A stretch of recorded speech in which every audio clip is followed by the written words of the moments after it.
Mesdames, Messieurs, bonsoir. Merci de nous recevoir chez vous et bienvenue sur cette nouvelle édition d'information sur la télévision Labari. Une édition d'information que nous débutons par l'actualité dans nos régions et nous allons à la découverte de la commune rurale de Dirkou, c'est dans la région d'Agadez. Pour joindre Dirkou par voie terrestre, cela relève d'un grand parcours de combattants. Et suivons donc ce reportage par rapport à ce zoom sur Dirkou. Située à 1650 km de Niamey, la capitale, la commune rurale de Dirkou est très enclavée, difficile d'accès. Pour rejoindre Dirkou, il faut 48 heures entrecoupées de nuit à la belle étoile, mais avec des découvertes pour les amoureux de la nature. La commune rurale de Dirkou fait partie des 4 communes du Kawar. Elle dispose d'énormes potentialités, comme nous l'explique le vice-maire de la dite commune, Malam Sanda.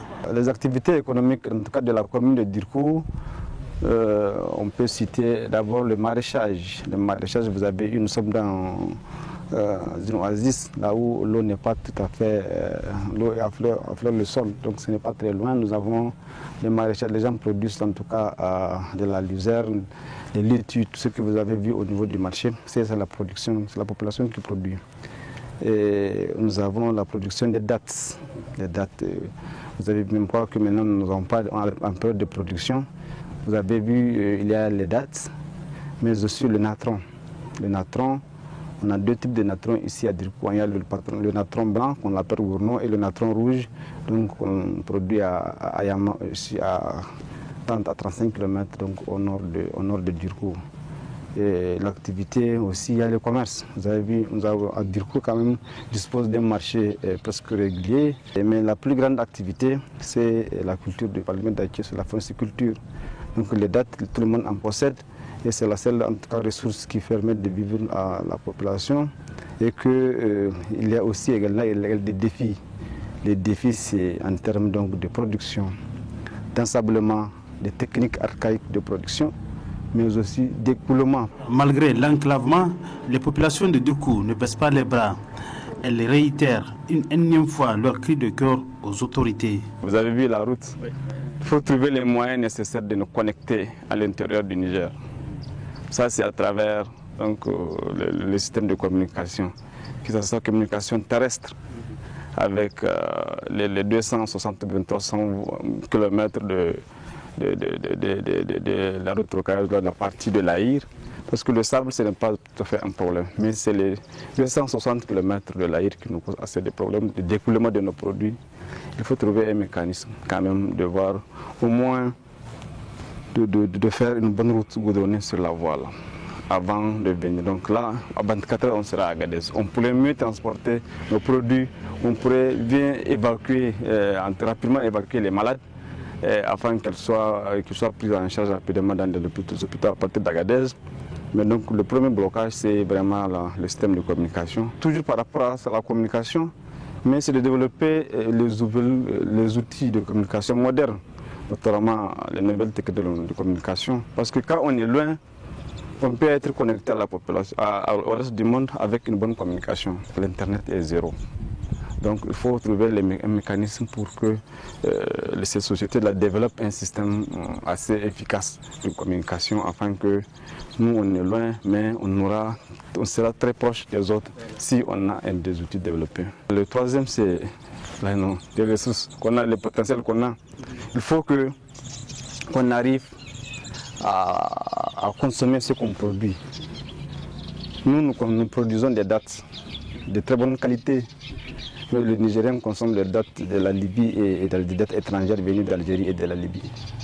Avec une bonne promotion des dattes qu'on a, des variétés d'élites qu'on a, on peut bien faire vivre le Niger avec ça.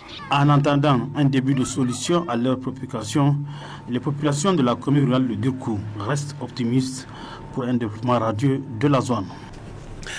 Retour à Niamey avec l'ambiance de la fête de l'Eid el-Fitr avec donc le musée national de Niamey, le musée national Boubou Hamma qui renoue avec sa tradition à travers l'organisation de journées récréatives à l'attention du public à l'avènement de chaque fête religieuse.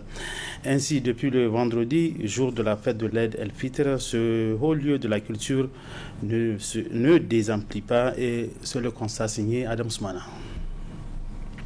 Ils sont des milliers de personnes, principalement de jeunes enfants, qui, accompagnés par leurs parents, qui, avec des amis, a effectué le déplacement de ce merveilleux lieu de brassage de la culture et la faune nigérienne. D'importants rendez-vous récréatifs et distractifs sont à l'affiche de cette randonnée à la satisfaction des visiteurs.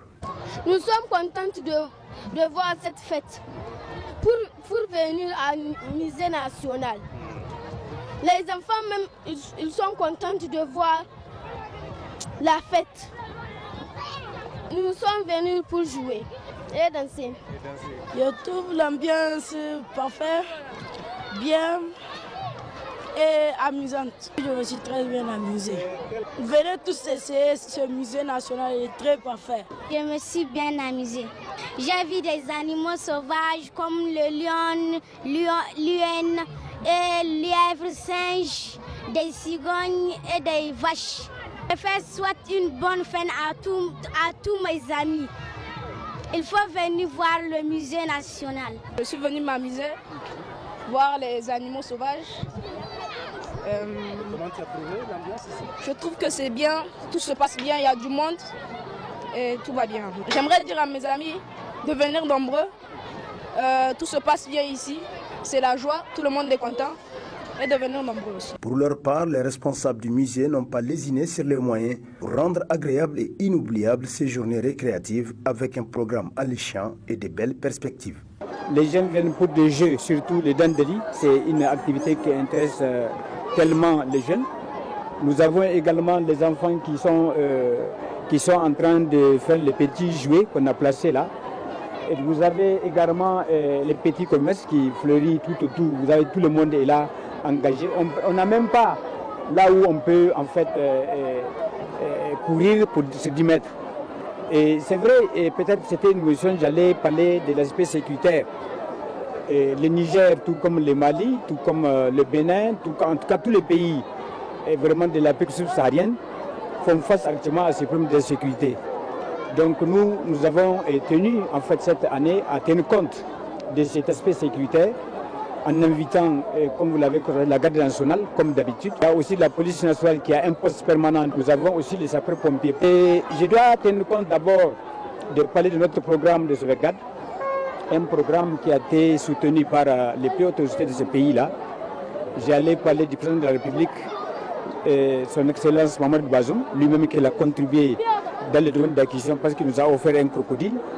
Nous avons également, avec l'appui du Premier ministre, nous avons on a pu inscrire en fait un montant pour réhabiliter les cages parce que nous sommes fatigués de ces animaux toujours claustrés dans les cages. Donc on va faire un programme de semi-liberté pour les lions, pour les autruches, pour les guépards. Du côté d'acquisition, tout à l'heure je vous disais qu'on a commandé un couple de zèbres qui viendra de Cape Town. Hier il a quitté Cape Town, il sera à Johannesburg, il sera en Éthiopie à Addis. Et il va venir à Niamey, Inch'Allah, demain de l'après-midi. Côté acquisition, nous avons aussi acquis jusqu'à 2 couples de grandes gazelles qu'on appelle Koudou. Nous avons amené un couple de facochères. Nous avons amené 2 couples de gris couronnés. Nous avons amené un singe, comment dirais-je, babouin. Nous avons aussi un couple d'autruches. Nous avons aussi amené un couple de pélicans. Donc c'est pour dire en tout cas d'emblée, en fait, le cheptel en tout cas des animaux est en train de se rajeunir parce qu'un musée qui ne fait pas d'acquisition, il est appelé à être statique et quand ça c'est qu'on va disparaître. Ces journées qui s'étaleront jusqu'en fin de ce week-end constituent une aubaine pour ceux exerçant des petits commerces, car arrivant à rehausser leur chiffre d'affaires. Comme quoi, avec ces journées du musée national Boubou Hamad de Niamey, tout le monde trouve son compte. La suite de cette édition d'information avec ce rappel aux croyants. Ainsi, après le mois de Ramadan, force est de constater que nombreux musulmans voient leur acte d'adoration en baisse et pourtant l'islam est une religion de soumission permanente. Quant aux jeunes, il est une tradition prophétique de l'observer même durant ce mois dénommé Shawwal. Les explications de Oustaz Haladou Yahya sur les vertus de ce jeûne de Shawwal. Shawwal, c'est le mois qui suit le mois de Ramadan et qui est très important, un jeûne très important parce que le prophète Mohammed sallallahu alayhi wa sallam a dit, c'est lui qui jeûne le mois de Ramadan et le fait suivre de 6 jours de jeûne du mois de Shawwal, c'est comme s'il a jeûné toute l'année. Et le calcul se présente comme suit. Allah subhanahu wa ta'ala a dit Man ja'a bil hasanati falahu ashru amsaluha. Tout celui qui accomplit une bonne œuvre, Allah va la lui multiplier par 10.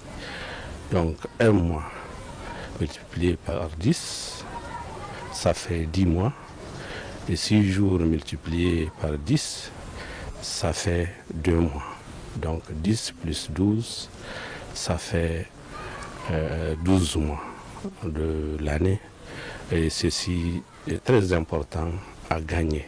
Concernant la procédure du site Shawwal, on peut bel et bien faire le site Shawwal, même si on a un jeûne à rembourser.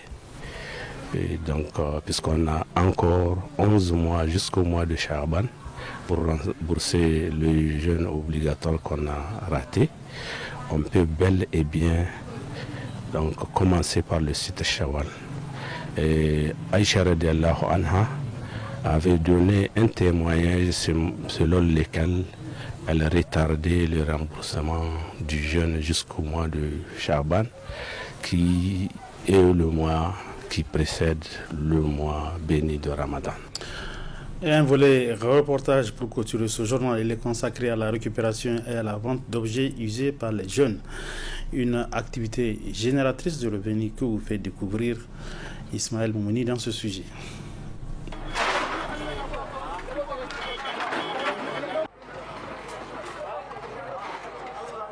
Comme on le dit si bien, rien ne se perd, rien ne se crée, tout se transforme. De nos jours, beaucoup d'objets usés subissent un recyclage des simples pièces et d'autres sont ainsi récupérés, dont la plupart émanent des garages, sont vendus à un prix abordable. Et compte tenu de l'intérêt qu'il suscite, cette pratique a pris l'allure d'un véritable commerce.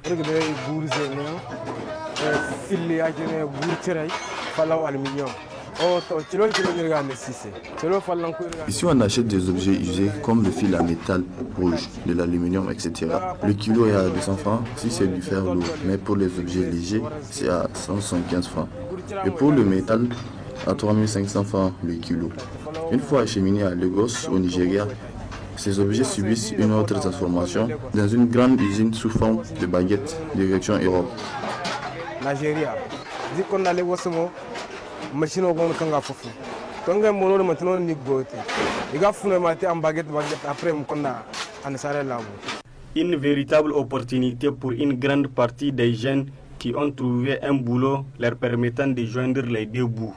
Onga aiki shina sayar sayar wala jawaya warin kare bakin kare anga. Comme vous pouvez le constater, nous achetons et vendons des objets usés, dont le prix n'est pas fixe. Mais tout de même, nous engrangeons des bénéfices. C'est mieux que de rester à ne rien faire.